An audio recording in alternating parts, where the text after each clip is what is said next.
Thank you, Benedict. Well, thanks everybody for being here. Special thanks to the new ambassador, Peter van Acker, for having collected the legacy from the colleague Pascal Gregoire, and we had a very good relationship with the embassy in the past years. Been adopted somehow by the embassy. It's in your interest, so it's okay. Yes. So I'm no more stateless. Hopefully this positive relationship can go ahead. Thanks also to the representative of the academic environment to be here, in particular to Professor Denison Surya, that has been part of the brainstorming at the beginning of this project and part of the initial webinar. Thanks also to the representative of the media for being here. The media statement is already in the bag that has been given to you, so easy life for later on. Thanks, very special thanks to Dr. Razak for being here, for having been to me father over the past 2 years in my path to find also my personal identity as an economist and as a policy analyst here in Malaysia. I think that I would have not been evolved without his support and his help over the past 2 years. And finally, a very special thank to the team of young Malaysians that have been so fundamental in reaching the point where we are now, so the launch of this book, and in particular my colleague Amir from CME and Ideas, Cellini from Vital Amanah, Benedict, my co-author, and Miss Sammy that has the patience of working with me every day.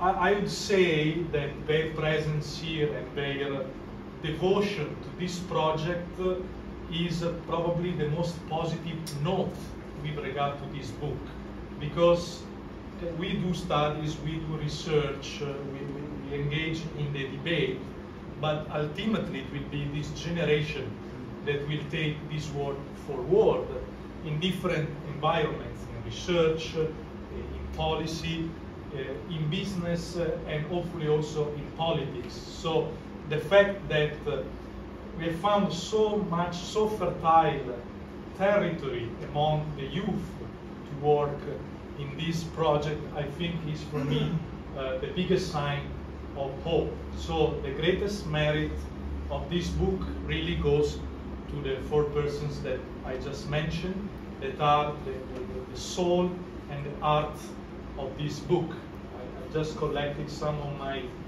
ideas in here, but I would say that they represent the spirit, the geist of the book. So good luck also, and good work for the future. Now going more instead of the part of the book that I wrote, which is the second one, Addressing Urban Poverty in Malaysia. As you understand from the subtitle of the book, Social Mobility Through Entrepreneurship, the key point that really we tried to highlight and underline in this research is a shift of focus, mostly of intellectual focus, on the way in which we approach the issue of poverty. When we discuss about poverty, there is always the idea that we need to give money to someone. Okay? So poverty eradication means to transfer wealth from the rich toward the poor to help them to be less poor. But I believe that this is a path that brings us nowhere, because sooner or later that resources are exhausted as well. So the shifting focus that we try to to present here, to promote here, is to move from giving resources to the poor to putting the poor in the conditions of earning the resources they need. Okay? And this is the focus of entrepreneurship. And also on the word entrepreneurship, I would like to advance a clarification, because also when we talk about supporting entrepreneurial initiatives among the poor, we fall in the same trap that we fall when we discuss about giving money to the poor, which is giving some petty cash for them to obuka kedai kacang, yeah? So let them open a little shop of peanuts, or let them help do some little textile work. But the problem with this kind of initiatives is that they put a seed without looking at the long-term sustainability of these entrepreneurial activities. So my strong belief is that the problem of entrepreneurship is less a problem of capital and more a cultural issue that need to be seriously addressed. Obviously, I mean, I don't want to be too idealistic. The money is an issue, and we need to find a way to promote access to the capital markets if we want to promote entrepreneurship. But if we don't have an entrepreneurial spirit at the root of the initiative, capital will be easily exhausted. And so the directions that we try to give in this book are of a double nature. On one side, we try to promote long-term structural reforms that try to address the problem of poverty in a more holistic way. And on the other side, instead, we also promote some more short-term measures and actions on the ground. So on the first one, let's say the framework on entrepreneurship, I think that the three main points that come out from this book are institutions, education, and the growth model. I refer, on the institution part, I refer to the work mainly of Deirdre McCloskey and her work on the so-called Great Enrichment. If we look at economic history, my specialization is actually in economic history. Econometrics was my last exam in university, and I went to do this exam after the end of a love affair, so not in a very good condition. So I stopped by the church and prayed, Virgin Mary, and say, I'm in terrible conditions, please do something about it. It's the last exam, and after this I can graduate. So, but I don't have a very nice remembering about economics.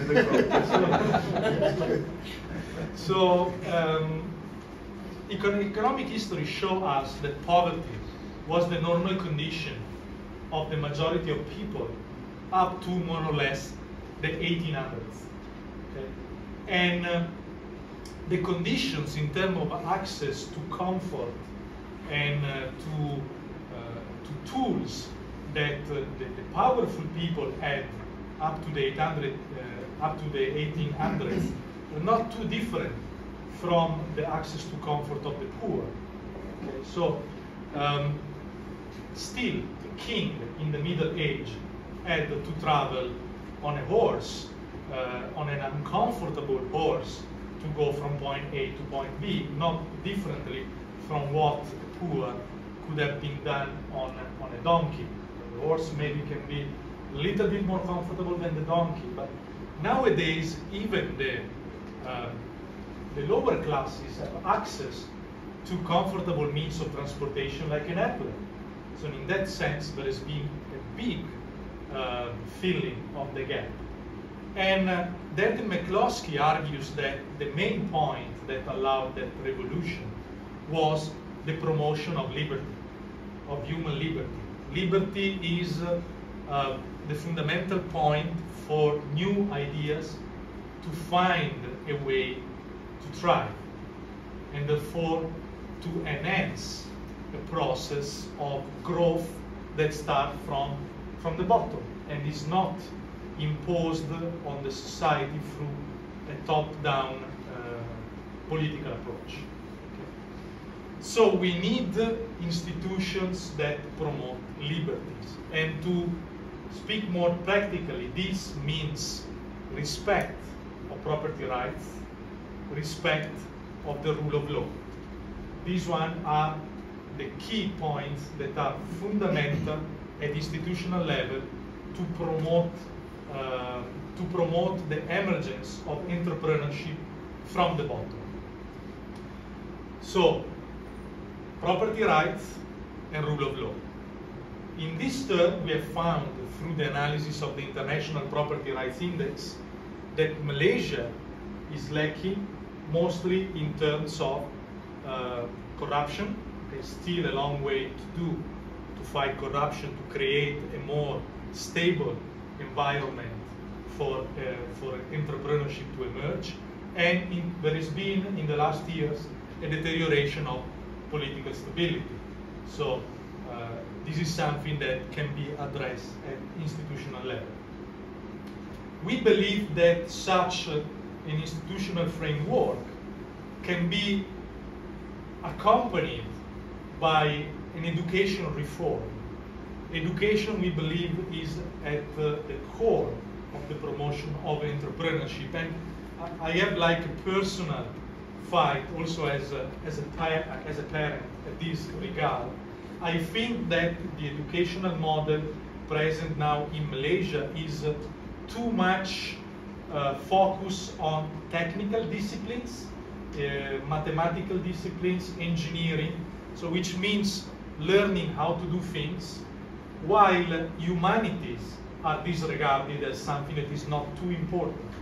Probably I come from a country in which humanities are probably too much weight, but I would say that if we don't guide our children through a process of understanding and knowing literature, history, and philosophy, we fail to promote the creation of critical minds.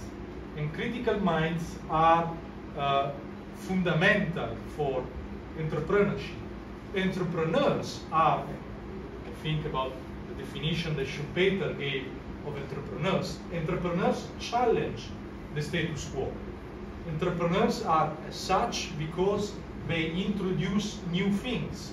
They introduce new way to do things. Okay? So they challenge the way in which we perceive things. Imagine how our life was before the personal computer. We as normal citizens couldn't imagine the personal computer or the internet. Entrepreneurs are those individuals that changed our life by challenging the fax machine and the typing machine, challenging our comfort zone. But that challenging mentality can be brought in only if we are familiar with the great minds of our time, with writers, with philosophers, with the political history of mankind, with the great fighters for freedom. And I think in this regard, the educational system that probably Malaysia has inherited from the British is not very much oriented in promoting this kind of approach. And these two elements together, by supporting the emergence of entrepreneurial spirits, of a more entrepreneurial guided mind, can, I think, bring us toward a different growth model. You see, I'm quite critical about the way in which we measure the performances of our economy, the GDP. GDP is something very recent if we look at the history of economics. It's probably less than a century old as a measurement. And we all conventionally measure our economies believing that the GDP is the right way, which it may be, but we often stop at the GDP without looking at how the GDP is made up. If we look, in example, at the GDP of Malaysia over the past years, we find a very strong role for consumption and a very strong role for government intervention, while private investments are lagging behind, which means entrepreneurship is lagging behind. So while at the end of the year we get a positive figure, even if that figure is pushed by consumption and by government spending, by looking only at that, we don't realize that consumption can bring people into debt, that government spending can generate inflation, that government spending generates debt that someone else will have to pay. So we tend to overlook the micro foundation, and we exult simply because the GDP is going up, or we are sad simply because the GDP is going down. But if ceteris paribus, the GDP go down because there is the cut of unproductive government expenditures, I would be happy to see that minus in front of the GDP. I always made this example to my students when I was traveling to China very often in 2013 and 2014. I was used to travel at the border with Mongolia and North Korea, and I was traveling through beautiful highways, 10 lanes, 8 lanes. So when the Chinese government spent money to build that highways, the GDP goes up, but there were no cars on that highways. So someone else will have to pay for that cost sooner or later. There were only people with donkey-pulled carts on that highway. So yes, the GDP goes up 8, 9, 20%.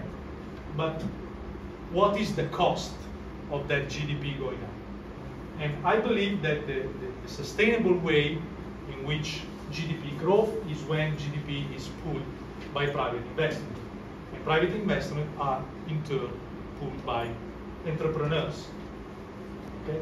So how we promote this, how we change this growth model, and again, I believe that institutional points and educational reform, which I highlighted, will help us supporting through this little revolution, also in looking at the way in which our economy eventually grows.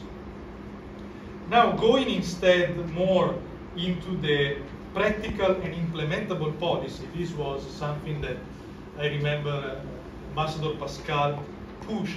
Please write down practical and implementable recommendations. So trying to move my probably too philosophical approach to the matter to make dirty my hands with some recommendation.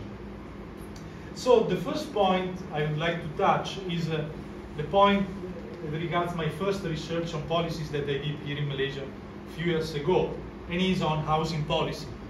Housing policy in Malaysia is precisely the point in which we see the idea of giving resources to the poor rather than promoting social mobility. So far, government has been heavily involved as a developer.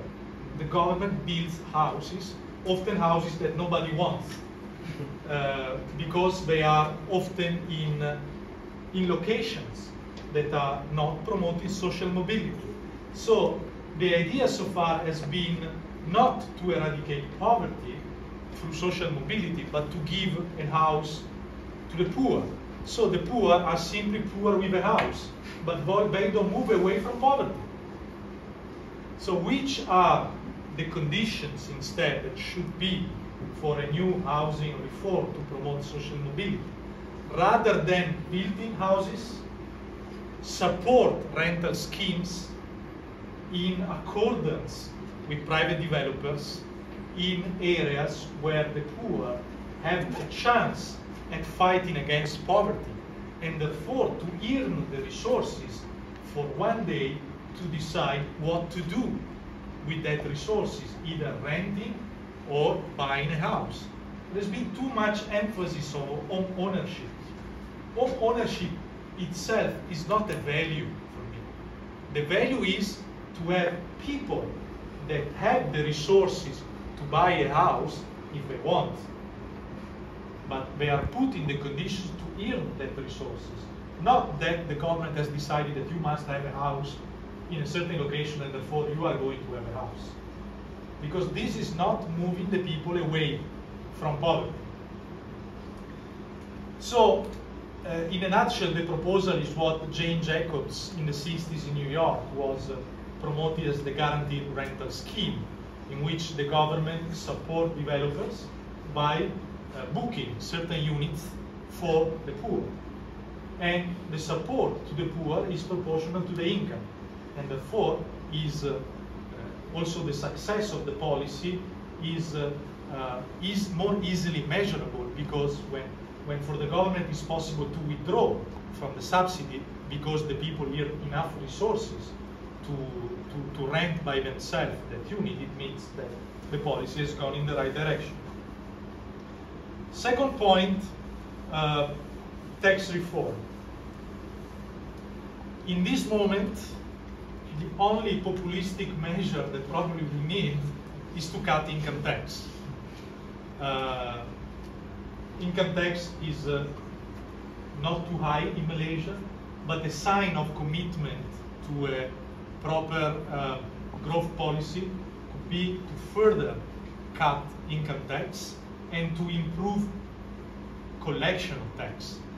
The problem in Malaysia is not that we don't have enough taxes, but we don't enforce the ones that we have.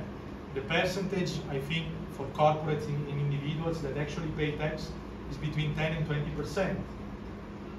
Here we should work, and if we work on that, we can afford to cut tax to promote entrepreneurship. And together with this, we can instead, I think, be more courageous in introducing or reintroducing some form of GST. I've been in favor of GST before it was introduced. So there are my articles that testifies this.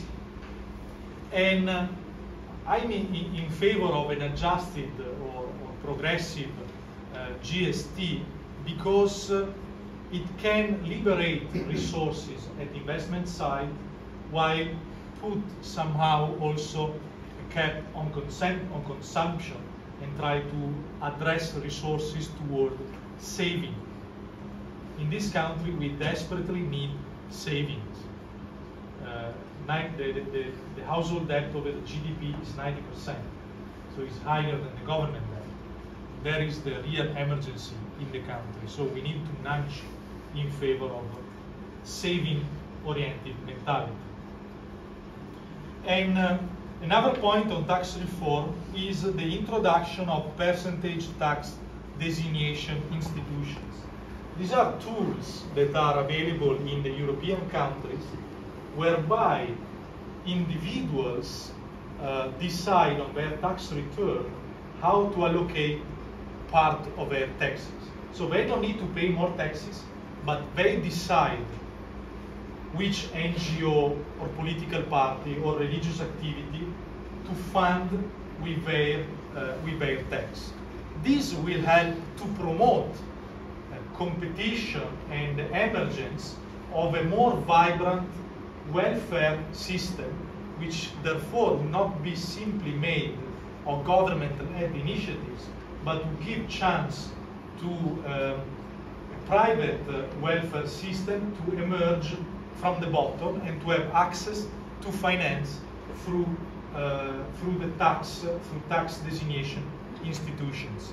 In Italy, it was born mainly to support the Catholic Church, but now has been expanded and people have the choice to support the institution that they prefer, including private schools, in example.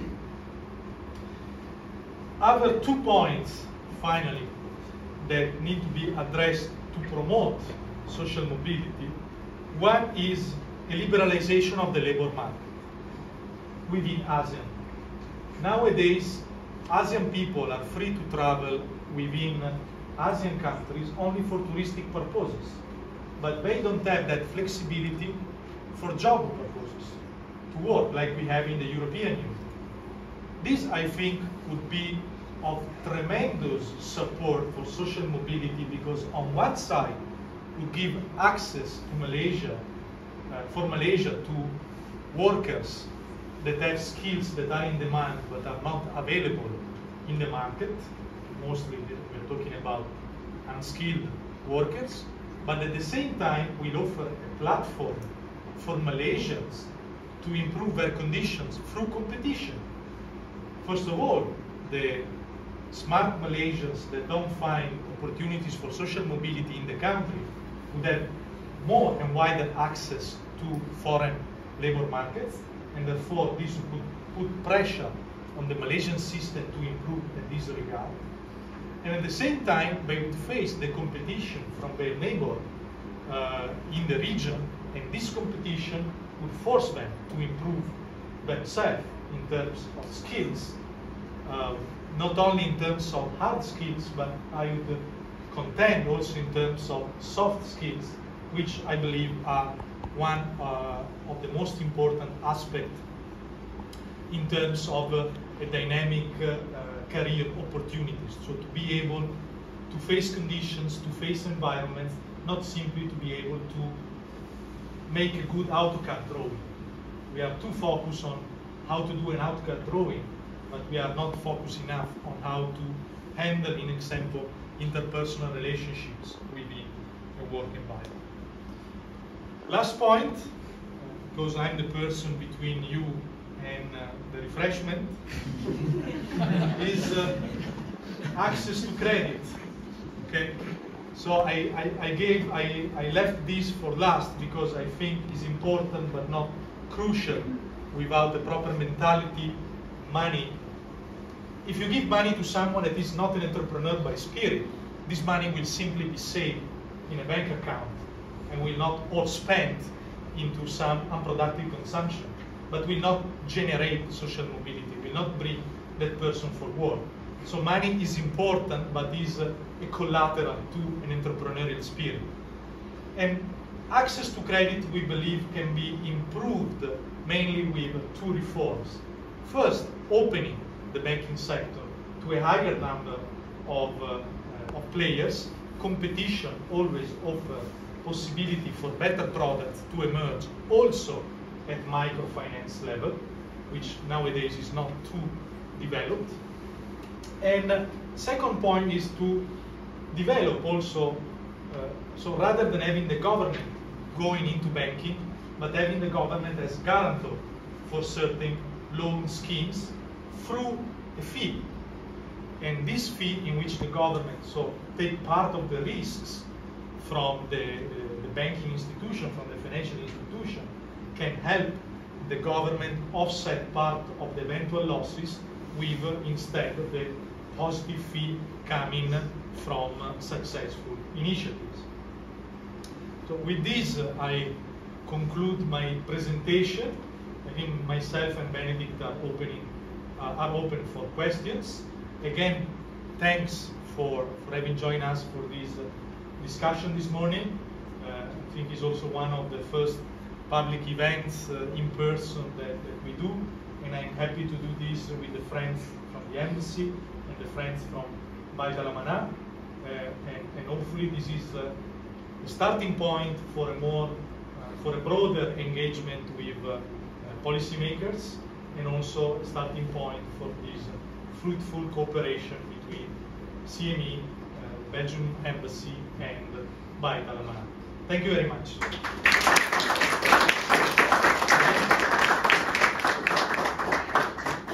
Thursday, October 6th.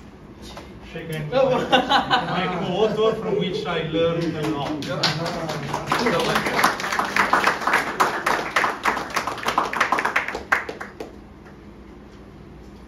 Questions or